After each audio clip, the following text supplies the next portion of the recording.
Hello everyone. अपने पिछले कुछ कक्षाओं में हम बात कर रहे थे कि किस तरीके से भारत में गवर्नर जनरल्स और वायसराय आए। उसके बाद में 1857 की क्रांति किस तरीके से होती है। आज की क्लास में हम चर्चा करने वाले हैं कि 1857 की क्रांति के अलावा अन्य प्रमुख विद्रोह कौन कौन से हैं, जहाँ से सामान्य अध्ययन की दृष्टि से इतिहास में प्रश्न पूछे जाते हैं। तो आज का हमारा जो टॉपिक होगा ये है प्रमुख भारतीय विद्रोह। 1857 की क्रांति के अलावा अन्य प्रमुख भारतीय विद्रोह कौन कौन से थे। प्रमुख भारतीय विद्रोह।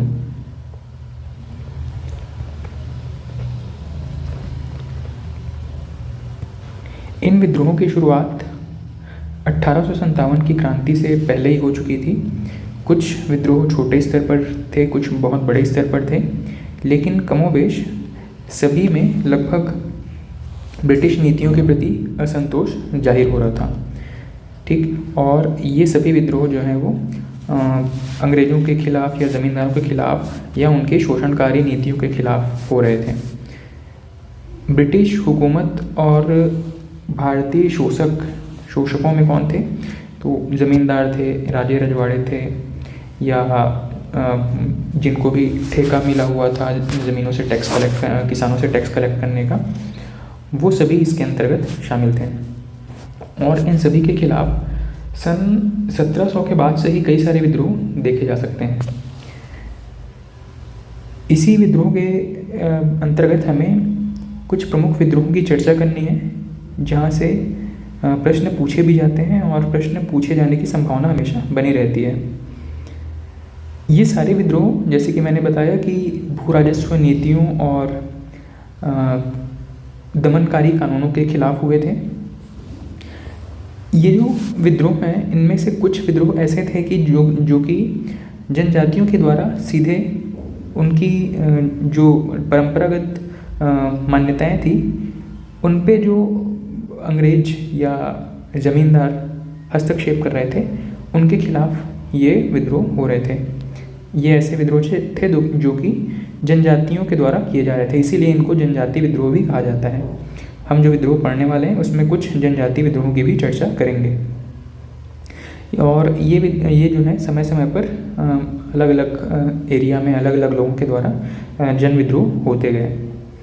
इसी में ही अगर हम सबसे पहले चर्चा करें, अपनी शुरुआत अगर हम करें, तो सबसे पहला जो विद्रोह हम कह सकते हैं, जो प्रमुख विद्रोहों में सबसे पहला विद्रोह है सन्यासी विद्रोह। सन्यासी विद्रोह।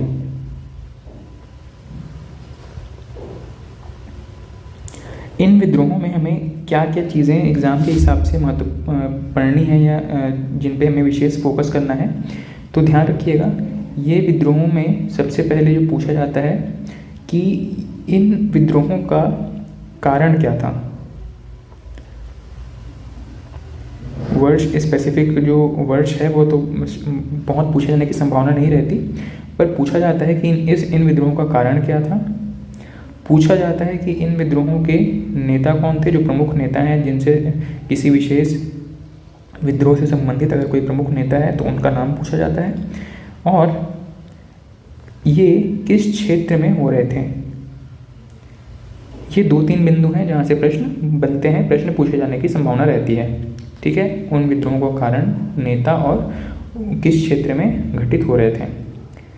ठीक, इसके अलावा एक और प्रश्न, जब आप सारे के सारे विद्रोह की चर्चा कर लेंगे, उनके बाद कुछ एग्ज़ाम में इनको क्रमानुसार जमाने के बारे में भी पूछा गया है। ठीक है, तो इन विद्रोहों का क्रम किस तरीके से था, कौन सा पहले हुआ, कौन सा बाद में हुआ, और इसके लिए हमको कम से कम एक रफ आइडिया होना चाहिए कि किस दशक में कौन सा विद्रोह हो रहा है।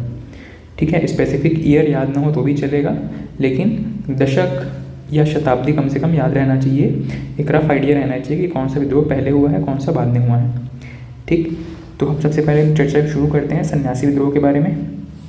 सन्यासी विद्रोह का कालक्रम 1763, या कुछ किताबों में 1770 भी मिलेगा।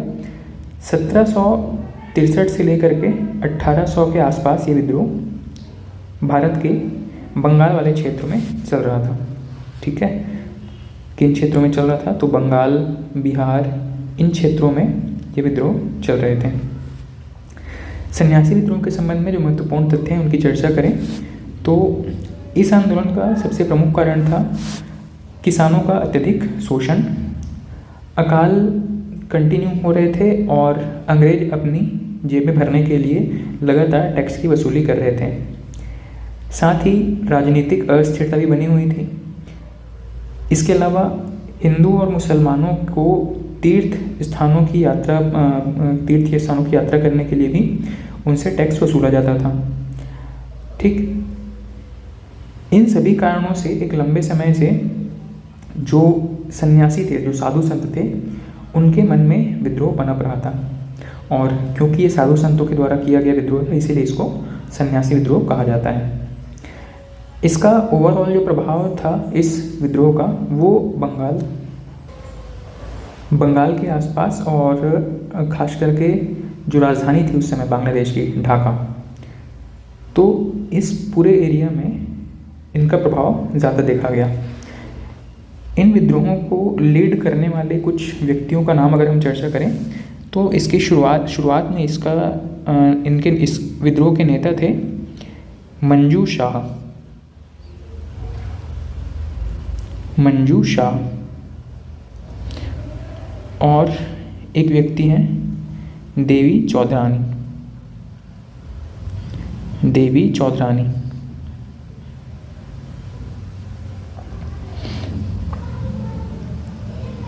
आगे जो विद्रोह पढ़ेंगे या विद्रोहों में कॉमन रूप से आप देखेंगे कि जो नेता विद्रोह की शुरुआत करते हैं उनकी गिरफ्तारी के बाद कुछ दूसरे नेता उनकी जगह ले लेते हैं। तो आपको सारे नेताओं के बारे में जानना ज़रूरी नहीं है। जिन्होंने उस विद्रोह की शुरुआत की है या प्रमुख भूमिका निभाई है उनके बारे में ध्यान रखेंगे तो इससे हमारा काम बन जाएगा। ठीक है, तो इस विद्रोह में मंजू शाह, देवी चौधरानी प्रमुख नेता थे। इन्होंने क्या किया था?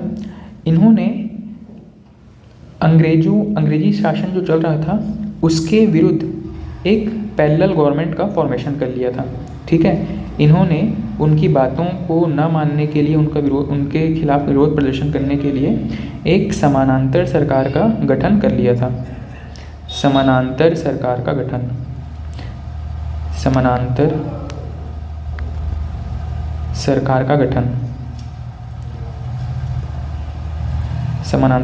गठन ठीक है, और इस पूरे विद्रोह की चर्चा एक विशेष किताब में मिलती है। ठीक है, इस किताब का नाम है आनंद मठ। ठीक, ये एक उपन्यास है जो कि बंकिम चंद्र चटर्जी के द्वारा लिखा गया है। ठीक है, और ये प्रश्न पूछा जाता है इस विद्रोह के बारे में जानकारी कहाँ से मिलती है? तो आनंद मठ में इस स्टोरी को लिखा गया है। आनंद मठ जो कि किसके द्वारा लिखा गया है? बंकिम चंद्र चटर्जी।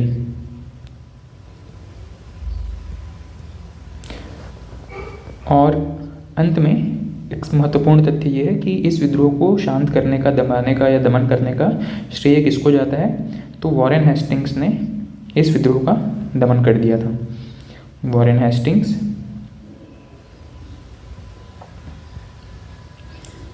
द्वारा इस विद्रोह का दमन।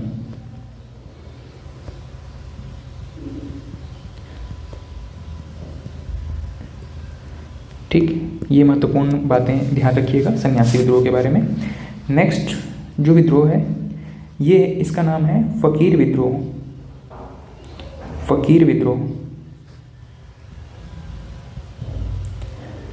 इस विद्रोह का कालक्रम अगर देखें तो ये 1776 के आसपास चल रहा था, 1776 से 70 के। और इसका भी जो स्थान था ये बंगाल वाले क्षेत्र से इसका प्रारंभ हुआ था। इसके बारे में कहा जाता है कि ये एक धार्मिक टाइप का विद्रोह था। इस विद्रोह में जो मुसलमान थे, फकीर कह सकते हैं कि जो घुमक्कड़ प्रवृत्ति के जो मुसलमान थे, इनके द्वारा ये विद्रोह किया गया था। ठीक है, घुमक्कड़ मुसलमान फकीरों के द्वारा घुमक्कड़ मुसलमान फ़कीर जो थे वो इस विद्रोह को प्रारंभ किए थे। इस विद्रोह के प्रमुख नेताओं की अगर चर्चा करें तो इसमें एक व्यक्ति का नाम मिलता है किताबों में। इसका नाम है मजनूम शाह।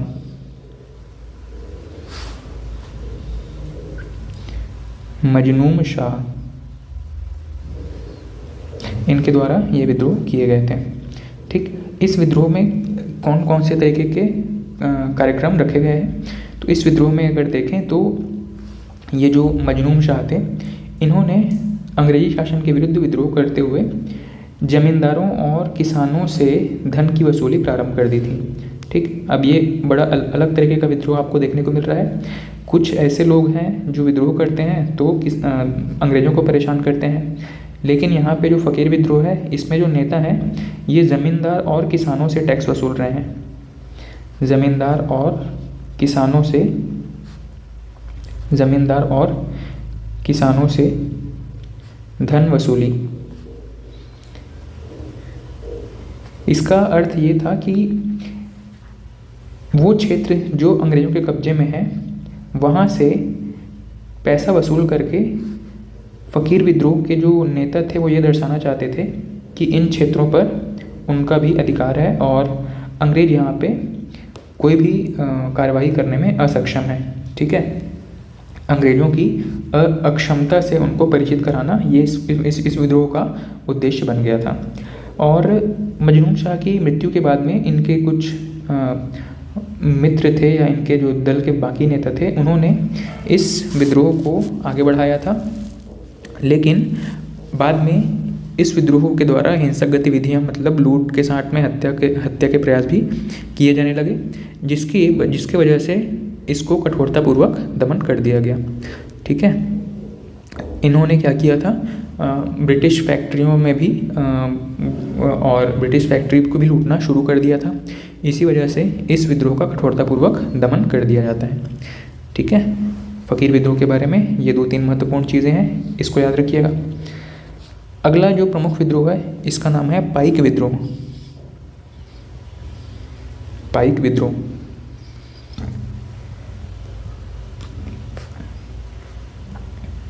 1817 से 1825 के आसपास ये विद्रोह चल रहे थे।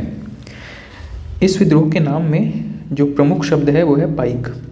पाइक उड़ीसा की एक जाति है। ठीक है, पाइक क्या है, उड़ीसा की एक जनजाति है।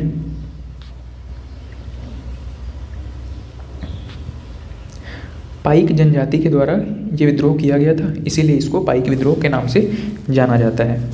ठीक, इस विद्रोह के बारे में जो प्रमुख चीज़ें हैं वो याद रखिएगा कि पाइक विद्रोह किस क्षेत्र में हो रहे थे, तो उड़ीसा वाले क्षेत्र में हो रहे थे। ठीक है, उड़ीसा की जनजाति ये विद्रोह कर रही है, मतलब उड़ीसा वाले क्षेत्र में ये विद्रोह किए जा रहे हैं। ठीक, विशेष रूप से अगर पूछा जाए तो उड़ीसा के खुर्दा जिले में, उड़ीसा के खुर्दा जिले में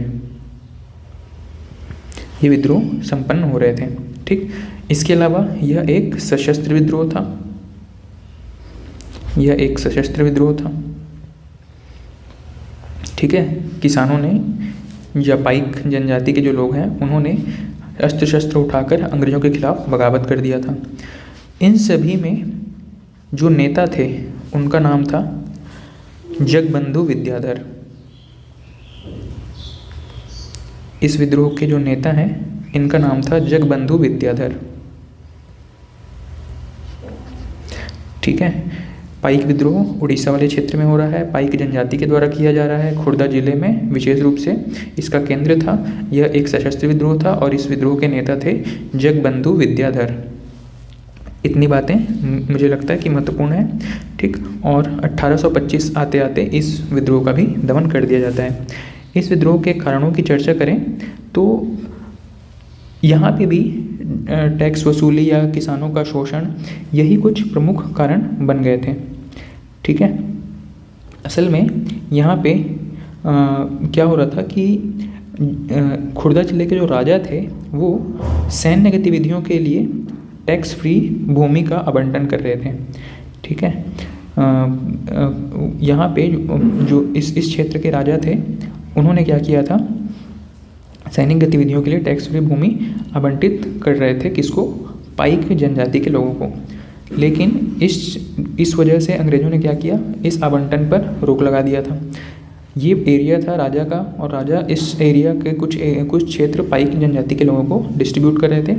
ये चीज़ अंग्रेज़ों को पसंद नहीं आई और उन्होंने इस पर रोक लगाना शुरू कर दिया था, और इसी वजह से राजा के नेतृत्व में ये विद्रोह किए जाते हैं अंग्रेज़ों के खिलाफ। ठीक है, और 1817 से विद्रोह शुरू होते हैं। 1825 आते आते ये विद्रोह का दमन कर दिया जाता है। ठीक है, नेक्स्ट विद्रोह की तरफ चलें तो इसका नाम है अहोम विद्रोह। अहोम विद्रोह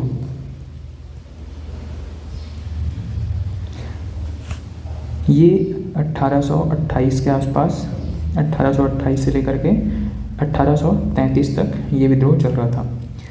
ठीक, इस विद्रोह का जो एरिया था ये असम वाला एरिया था। असम में एक राजवंश निवास करते थे जिसका नाम था अहोम राजवंश। ठीक, और इसी राजवंश के द्वारा किए गए विद्रोह को अहोम विद्रोह कहा जा रहा है। असल में 1824 के आसपास अंग्रेज़ों और बर्मा का जो युद्ध हुआ था, उसके बाद में अंग्रेज़ों ने असम के क्षेत्र पर अधिकार कर लिया था। ठीक है, उत्तरी असम वाले क्षेत्र पर अधिकार कर लिया था, और इसके बाद यहाँ के जो प्रमुख वंश थे, अहोम वंश, 1824 में इन्होंने उत्तरी अंग्रेज़ों द्वारा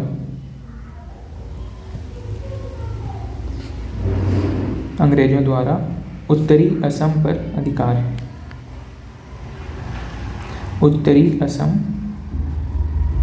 अधिकार कर लिया था। और इसके बाद में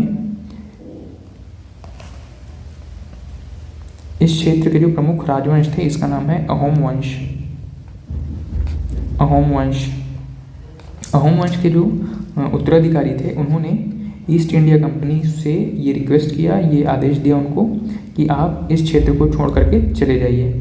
ठीक है, लेकिन ब्रिटिशर्स क्योंकि उस समय मजबूत थे, उन्होंने असम के जो राजा थे अहोम वंश के, इनके खिलाफ युद्ध या विद्रोह छेड़ दिया।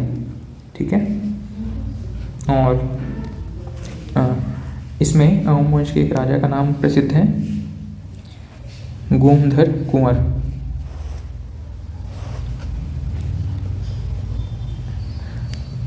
जो प्रमुख नेता हैं, इनका नाम अगर पूछा जाए तो गोमधर कुंवर। ठीक, तो अहोम विद्रोह असम वाले क्षेत्र पे हो रहे थे। 1824 में असम पर अंग्रेज़ों के अधिकार किए जाने के बाद से अहोम वंश नाराज़ थी, और अहोम वंश अंग्रेज़ों से बार बार ये विनती कर रही थी कि वो इस क्षेत्र को छोड़ करके चले जाएं। अंत में जब वो इनकी रिक्वेस्ट को नहीं मानते हैं, तब अहोम वंश के जो उत्तराधिकारी थे गोमधर कुंवर, इनके नेतृत्व में इस क्षेत्र के लोगों ने एक विद्रोह प्रारंभ कर दिया था।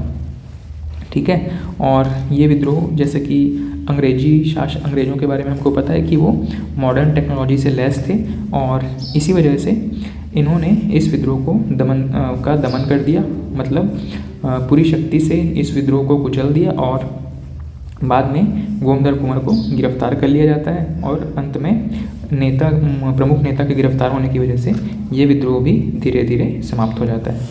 ठीक है, इस तरह से ये जो अहोम विद्रोह है ये भी शांत हो गया। इसके बाद अगले विद्रोह की चर्चा करें तो इस विद्रोह का नाम है फरायजी या फराजी विद्रोह। इस विद्रोह का नाम है फरायजी या कहीं कहीं पे आपको मिलेगा फराजी विद्रोह।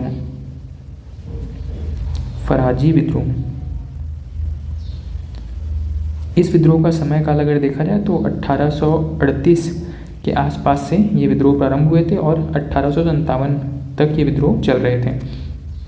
इसका अगर एरिया भी स्पेसिफिकली पूछा जाए तो ये बंगाल वाले क्षेत्र पर ये विद्रोह चल रहे थे। ठीक है, बंगाल वाले एरिया में ये विद्रोह हो रहे थे। इस विद्रोह को शुरू करने वाले व्यक्ति का नाम या नेता अगर पूछा जाए तो इनका नाम है शरीयतुल्लाह।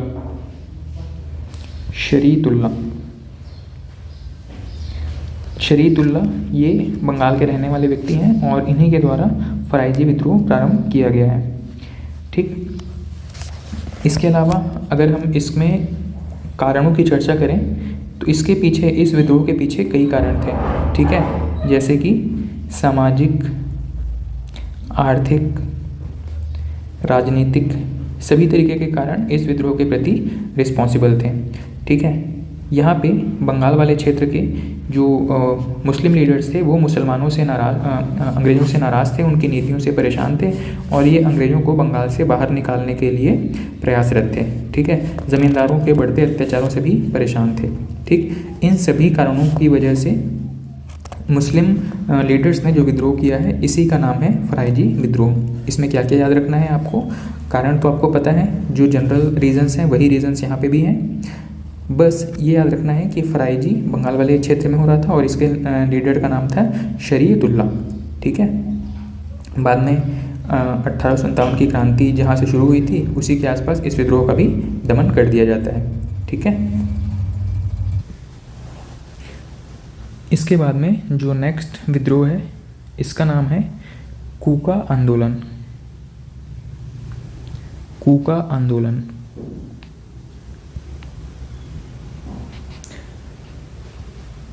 ये विद्रोह 1840 के आसपास प्रारंभ हुए थे और 1872 तक चलते रहे थे। कूका आंदोलन के बारे में विशेष रूप से क्या चीज़ ध्यान रखना है? सबसे पहली चीज़ कि यह एक धार्मिक आंदोलन था। कूका विद्रोह एक धार्मिक आंदोलन है और किस धर्म से संबंधित है? तो यह सिख धर्म से संबंधित एक आंदोलन था। सिख धर्म से संबंधित आंदोलन था। सिख धर्म में प्रचलित बुराइयों और अंधविश्वासों को दूर करने के लिए यह आंदोलन प्रारंभ हुआ था। ठीक, इस आंदोलन की शुरुआत के बारे में अगर देखा जाए तो इसके जो प्रमुख नेता हैं जिसके द्वारा यह विद्रोह शुरू किया गया था, इनका नाम है भगत जवाहर मल।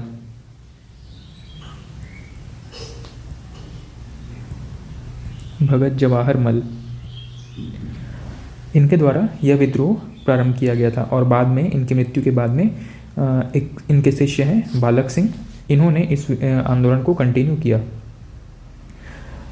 इस विद्रोह के अंतर्गत फिरोजपुर में सबसे पहला विद्रोह हुआ था और बाद में आगे चल करके यह पूरा आंदोलन राजनीतिक विद्रोह के रूप में परिवर्तित हो जाता है। और इस पूरे आंदोलन का लक्ष्य क्या था? इस पूरे आंदोलन का लक्ष्य था अंग्रेजी शासन को भारत से निकाल करके फेंकना। ठीक है, अंग्रेजी शासन को समाप्त करना, यही इस आंदोलन का लक्ष्य था। ठीक, इसके अलावा इसी विद्रोह में कुछ नेता जो भविष्य में होंगे उनको गिरफ्तार करके अलग अलग एरिया में भेज दिया जाता है। जैसे कि एक व्यक्ति हैं इसी कूका आंदोलन में, इनका नाम था राम सिंह कूका। ये जो राम सिंह कूका है, इनको गिरफ्तार करके रंगून भेज दिया जाता है।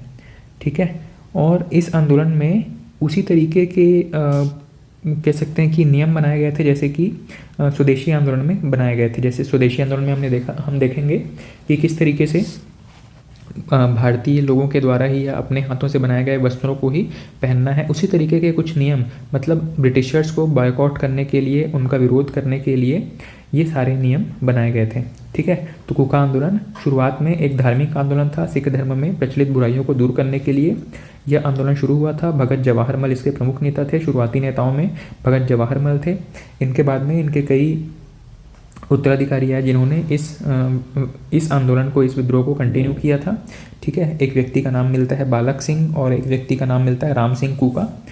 इस पूरे आंदोलन के दौरान स्वदेशी वस्तुओं के उपयोग पर बल दिया गया। अंग्रेजों को भारत से बाहर खदेड़ना इस विद्रोह का प्रमुख लक्ष्य था।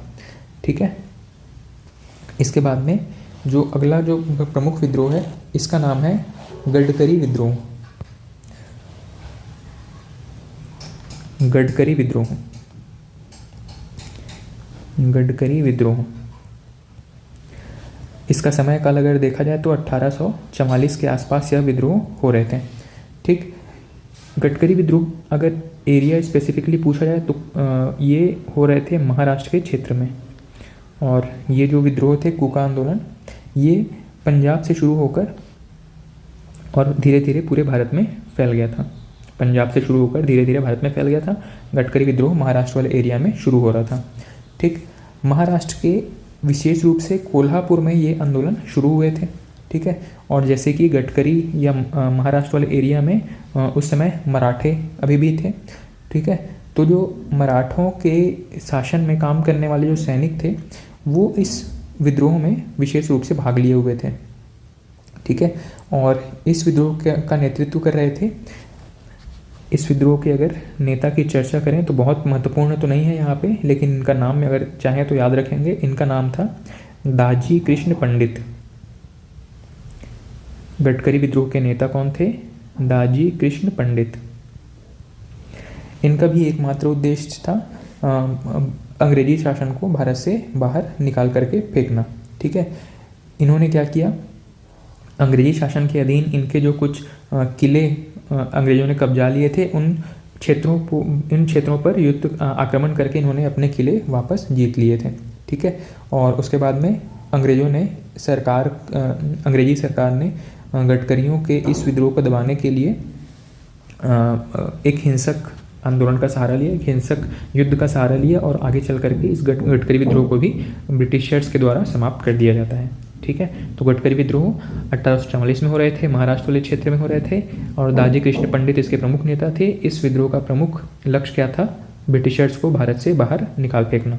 ठीक है, इस विद्रोह के कारण की चर्चा करें तो वैसे ही कारण है जो कि लगभग मोर और लेस सभी में एक जैसे हैं, मतलब ब्रिटिश शासन, उनकी नीतियों के प्रति असंतुष्ट होना।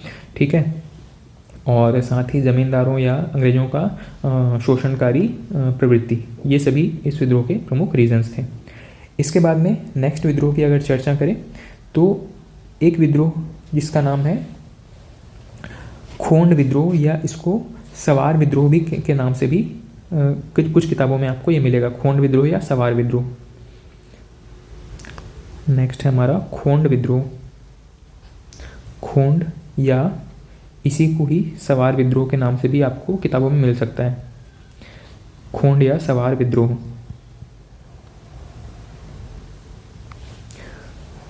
ठीक है, असल में ये खोंड जो है, वर्तमान में हम जो छत्तीसगढ़ में कोंड जनजाति पढ़ते हैं, इससे भी संबंधित हो सकता है खोंड या कोंड। ठीक है, तो यहाँ पे ध्यान रखिएगा, चाहे आपको एग्जाम में खोंड मिले या कोंड मिले, ये इसी विद्रोह के बारे में बात कर रहे हैं। ठीक है, ये जो विद्रोह था ये 1850-55 के बीच में ये शुरू हुआ था। ठीक है, स्पेसिफिक डेट तो नहीं मिलता, लेकिन 1850 से 55 के बीच में ये विद्रोह चल रहे थे। ठीक, इस विद्रोह के महत्वपूर्ण तथ्यों की अगर चर्चा करें तो यहाँ पे खोंड या कोंड जनजाति के द्वारा शुरू किया गया ये विद्रोह था। ठीक है, खोंड जनजाति के द्वारा, खोंड जनजाति के द्वारा इस विद्रोह को खोंड जनजाति के लोगों ने प्रारंभ किया था। ये जो जनजाति है, इनका जो प्रभाव क्षेत्र था, इनका जो निवास क्षेत्र था, अगर देखें तो आज के समय में ये कहाँ कहाँ पे मिलते हैं, तो उड़ीसा हो गया, बंगाल हो गया। ठीक है, और इसके अलावा मध्य भारत में मध्य प्रदेश, छत्तीसगढ़, ये पूरा एरिया जो है वो खोंड जनजाति का निवास क्षेत्र होता था। उस समय अगर विशेष रूप से पूछा जाए तो आपका बंगाल और उड़ीसा, इस क्षेत्र में बंगाल और उड़ीसा, इस क्षेत्र में ये विद्रोह प्रारंभ हुए थे। खोंड जनजाति या खोंड विद्रोह बंगाल उड़ीसा वाले क्षेत्र से प्रारंभ हुए थे और धीरे धीरे पूरे भारत में फैल गए थे। इस विद्रोह के कारण भी वैसे ही हैं जैसे कि पुराने विद्रोहों में हम देख चुके हैं। ठीक है, सरकार द्वारा लगाए गए ऐसे टैक्स जिनसे कि किसान परेशान हो रहे हैं, उनके ऊपर शोषण किया जा रहा है। ठीक है, ज़मींदारों और साहूकारों द्वारा किसानों का शोषण किया जाना, ये भी एक रीज़न था। ठीक, और साथ में यहाँ पे एक सांस्कृतिक पक्ष भी जुड़ गया था। सामाजिक आर्थिक कारण तो वैसे ही हैं जैसे कि पुराने विद्रोहों में थे, यहाँ पे एक सांस्कृतिक कारण और जुड़ जाता है। इसको हम कह सकते हैं कि नरबली प्रथा का समाप्त होना। नरबली प्रथा को समाप्त करना।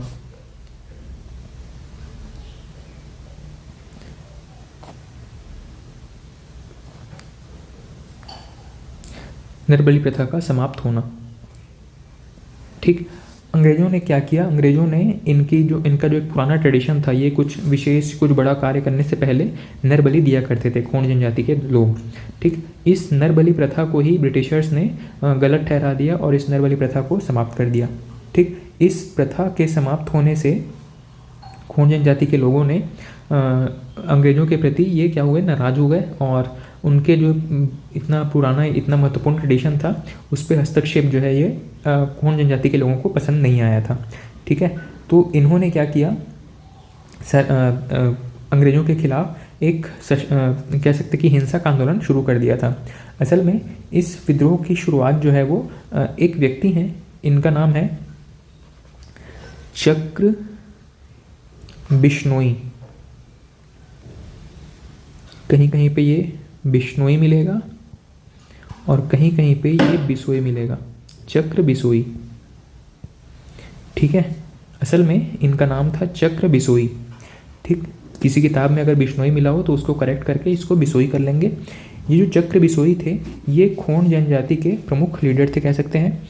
और जब ये विद्रोह शुरू हुआ था तो चक्र बिसोई इस विद्रोह का नेतृत्व कर रहे थे और आगे चल करके 1855 में इनकी गिरफ्तारी हो जाती है। 1855 में इनको गिरफ्तार कर लिया जाता है। ठीक है, जिसके बाद में इनके जो ग्रुप में बाकी जो लीडर्स थे इन्होंने मिल करके एक इस युद्ध को और हिंसक रूप में आगे बढ़ाया था। ठीक है, और आगे चल करके उन सभी नेताओं को जो इस विद्रोह से संबंधित थे उनमें से कुछ को फांसी दी जाती है और धीरे धीरे यह आंदोलन समाप्त हो जाता है। इस तरीके से खोंड विद्रोह भी अपना जो लक्ष्य था उसको प्राप्त किए बिना समाप्त हो जाता है।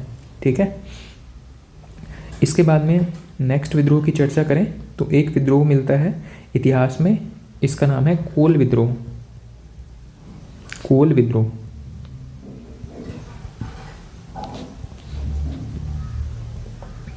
ये 1831 से लेकर के 1831-32 के आसपास ये विद्रोह हो रहे थे। ठीक है, कोल जैसे कि यहाँ पे भी नाम से समझ में आ रहा है, कोल जनजाति के द्वारा किया गया विद्रोह था, इसीलिए इसको कोल विद्रोह कहा गया। इस विद्रोह का जो एरिया है वर्तमान के हिसाब से देखें तो छोटा नागपुर प्लेटू, छोटा नागपुर पठार, ये पठार का ज़्यादातर हिस्सा झारखंड में आता है, इसलिए हम ये भी कह सकते हैं कि ये युद्ध जो है वो झारखंड वाले क्षेत्र से शुरू हुए थे। ठीक है, छोटा नागपुर पठार के आसपास जो कोल जनजाति के लोग रहते थे उन्होंने इस युद्ध को प्रारंभ किया था, इस आंदोलन को प्रारंभ किया था। इस आंदोलन के जो प्रमुख नेता थे इनका नाम था बुद्धो भगत।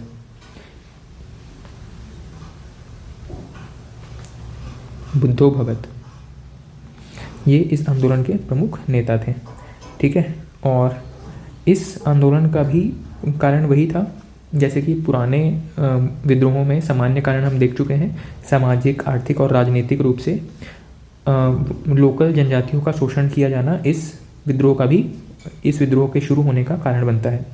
ठीक है, जैसे कि अंग्रेज़ों द्वारा टैक्स की रेट बढ़ा देना, जमींदारों और ठेकेदारों द्वारा जबरन टैक्स की वसूली करना। ठीक है, और यहाँ पे एक जो प्रमुख रीज़न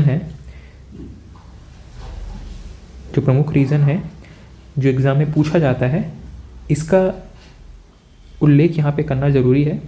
एक शब्द मिलता है दीकू। दीकू, ठीक, दीकू का मतलब होता है कोल जनजाति में बाहरी लोग। ठीक, तो दीकू या बाहरी लोग, इनका प्रवेश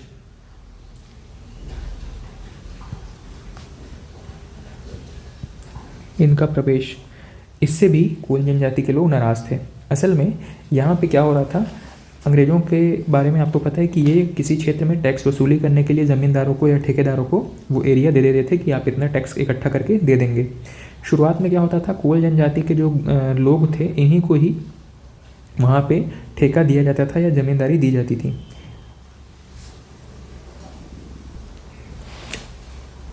बाद में आगे चल करके अंग्रेज़ों ने ये जो ज़मीन जो टैक्स वसूलने का जो काम था या ठेकेदारी था, ये दीकू या उस क्षेत्र के बाहर के लोगों को देना शुरू कर दिया। ठीक है, ठेके वहाँ का जो ठेका है वो बाहरी लोगों को देना भी शुरू कर दिया था अंग्रेज़ों ने।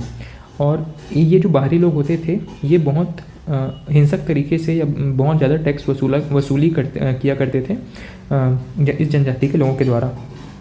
ठीक है, इस तरीके से क्योंकि आदिवासी लोग अपनी भूमि से वंचित होने लगे थे, इनके मन में विद्रोह की भावना उमड़ पड़ी थी और धीरे धीरे इन्होंने इस विद्रोह को हिंसक रूप दे दिया था।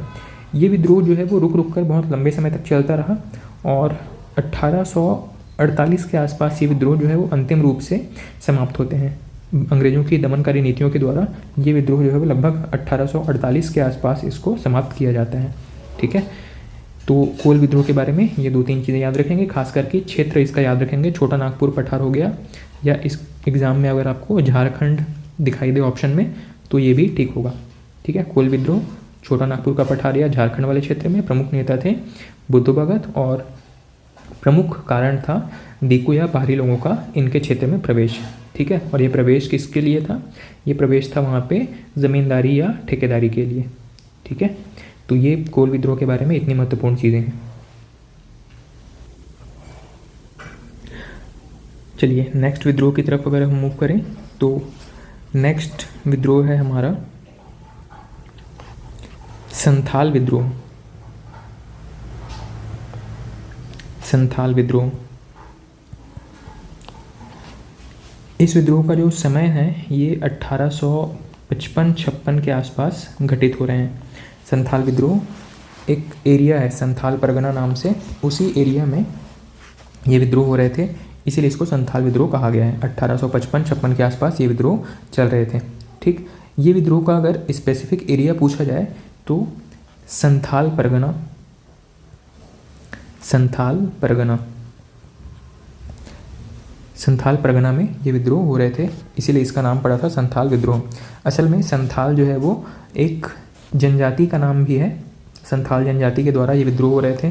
ठीक है, इनका जो विशेष रूप से जो निवास क्षेत्र है वो छोटा नागपुर प्लेटू हो गया या बंगाल वाला एरिया हो गया, मतलब वर्तमान बंगाल और नागपुर वाला आपका झारखंड वाला जो क्षेत्र है उस क्षेत्र में संथाल जनजाति का निवास देखा जाता है। ठीक है, और यहीं पे एक एरिया का नाम था संथाल परगना, यहीं से ये विद्रोह प्रारंभ हुए थे। इस विद्रोह के अगर प्रमुख नेताओं की चर्चा करें तो इनमें 2 लोगों का नाम प्रमुख है। एक का नाम है सिद्धो, सिद्धो, और एक का नाम है कान्हू, कान्हू। सिद्धो और कान्हू इस विद्रोह के प्रमुख नेता थे। ये विद्रोह जो है वो संथाल परगना से प्रारंभ हुआ था, इसीलिए इसको संथाल विद्रोह के नाम से जानते हैं। और इसमें भी अगर कारणों की चर्चा करें तो कारण बिल्कुल सामान्य है, जैसे कि आप पिछले विद्रोहों में इनके कारण देख चुके हैं, जैसे कि अंग्रेज़ों के द्वारा किया जा रहा शोषण, महाजन या जो साहूकार हैं, जो सूदखोर हैं, उनके द्वारा अत्यधिक ब्याज की वसूली। ठीक है, संथाल परगना में फैली हुई गरीबी, और जब ये न्याय के लिए कहीं पे जा रहे हैं तो इनको पुलिस से या फिर प्रशासन से सही समय पे या ठीक से न्याय न मिल पाना। ठीक, और इसके अलावा जो अपनी संपत्ति है उनसे बेदखल कर दिया जाना, अगर ये टैक्स नहीं पटा पा रहे हैं तो इनकी संपत्ति छीन लिए जाना, ये सभी इस विद्रोह के प्रमुख कारण थे। ठीक है, और धीरे धीरे ये विद्रोह जो है वो इस अपने आसपास के एरिया में, मतलब वर्तमान बिहार और पूर्वी यूपी तक भी फैल गया था। ठीक है, मतलब बंगाल, बिहार, उड़ीसा, झारखंड, ये पूरा जो एरिया था वो संथाल विद्रोह की चपेट में आ चुका था। इस विद्रोह को धीरे धीरे, ये जो विद्रोह था वो धीरे धीरे हिंसक होता गया और आगे चल करके यह एक हिंसक विद्रोह में बदल गया था, हिंसक विद्रोह होने लगे थे। ठीक है, जो संथाल आदिवासी थे उन्होंने क्या किया, जो भी सरकारी संपत्ति होती थी जैसे पुलिस स्टेशन हो गया, रेलवे स्टेशन हो गया, इन सभी को लूट कर और वहाँ पे आग लगाने की शुरुआत कर दी थी। ठीक है, बाद में दोनों नेता सिद्धू और कान्हू दोनों अरेस्ट कर लिए जाते हैं, गिरफ्तार हो जाते हैं और बाद में इनको फांसी दे दी जाती है। ठीक है, और 1856 के आसपास ही एक बड़ी अंग्रेज सैन्य कार्रवाई के द्वारा इस विद्रोह को का हिंसापूर्वक दमन कर दिया जाता है, और इस तरीके से ये विद्रोह भी अपना लक्ष्य प्राप्त किए बिना ही समाप्त हो जाता है। ठीक है, संथाल विद्रोह का प्रमुख लक्ष्य क्या था? शोषण से मुक्त होना, ठीक है, शोषण से मुक्त होना, अपने भूमि पर उनको अधिकार चाहिए थे, वो अधिकार प्राप्त करना, ये सभी संथाल विद्रोह के प्रमुख लक्ष्य थे। हाँ, एक पॉजिटिव चेंज यहाँ पे ये हुआ कि अंग्रेज़ों ने इस विद्रोह से एक लेसन सीखते हुए एक अलग कानून बना दिया। यहाँ पे इस कानून को कहा गया संथाल परगना काश्तकारी अधिनियम। ये जो अधिनियम था, ये संथाल जो आदिवासी थे, इनके अधिकारों की सुरक्षा के लिए ये कानून बनाए गए थे।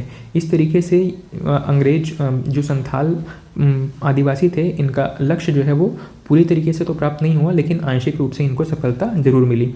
इसमें सिद्धो और कान्हू को अपना बलिदान देना पड़ा था, ठीक है। तो ये जो संथाल परगना है, इसके बारे में जो सबसे महत्वपूर्ण चीज़ें क्या है कि संथाल परगना, संथाल विद्रोह कब हुए थे, किस क्षेत्र में हुए थे, और इससे संबंधित प्रमुख नेता कौन थे, ठीक है। तो आज की क्लास में हम इतना रखते हैं, और इसके अलावा हमारे कुछ विद्रोह की चर्चा करनी बाकी है, जो कि हम नेक्स्ट क्लास में इसको कंप्लीट कर लेंगे, ठीक है। Thank you.